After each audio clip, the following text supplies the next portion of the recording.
Brian Particelli, 2fab.com here. How you both doing today? How are you? Your t-shirt. I Oh I my had to wear it. I had to represent. God, I'm obsessed. I gotta say, I had such a fun time with this movie. I love horror movies. I love musicals. So something that kind of brings them together, right up my alley. But Caroline, I wanted to ask you first just about casting Melissa in this, because definitely it's kind of new territory for her. She hasn't been able to do like a rom-com type film before. I know a lot of people know her from horror. So what was just the process of casting her? Well, I think that because this is a mashup of multiple genres, I think the world knows her from her developing profile as like a genre, a traditional genre actress, and she's Mhm. known for all these horror films. She's less known for romantic comedy, which I think was really exciting for me that we have this little budget. We're making this tiny indie film.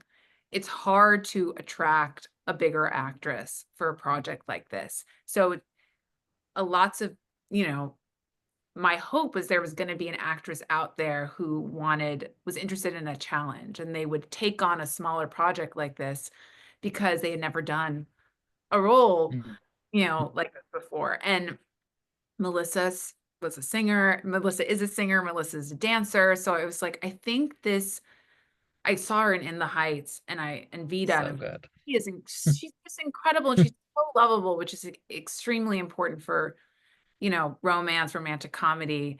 Um, so I just felt like there was enough pieces in place that maybe this would be attractive to her, an attractive project for her.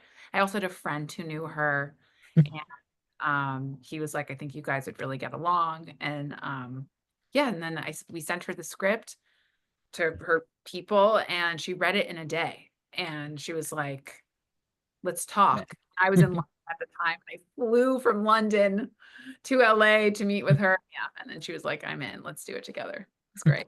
It worked out well. And for Kayla, can you just talk a little bit about what's it like for you to be in a film that does mash up so many genres? It is part musical, it's part rom-com. There are these horror elements in it. There's, blood all over the place towards the end of the film. It's definitely a lot going on. Yeah, it was so fun. The acting side of it, I knew I trusted Caroline so much. I just kind of like threw myself in and Yeah. told the truth as much as I could. Watching her on the other side of it in the editing process and in the writing process, figuring out how to mash up these genres was so cool. And what I loved about her work is that it always had this element of truth and love, like making sure that we're focused on the truth of the relationships, the truth of Monster and Laura, really what Laura was going through, and making sure that the genres accommodated that. Because Caroline always says, she's right here.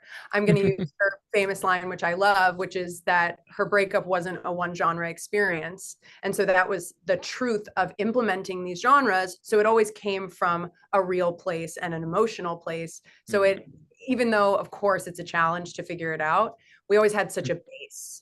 It wasn't just kind of like, let's throw it in and see if it works.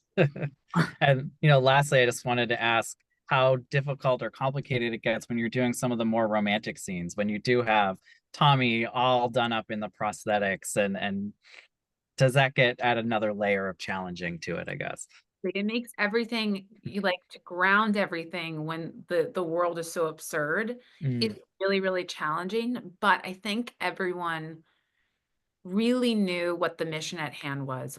Like, I'm a deeply, deeply corny romantic person. Like, I like it to be as schmaltzy as possible. And to get the best schmaltzy feeling in the room, you really have to always come back to a place of such like sincerity.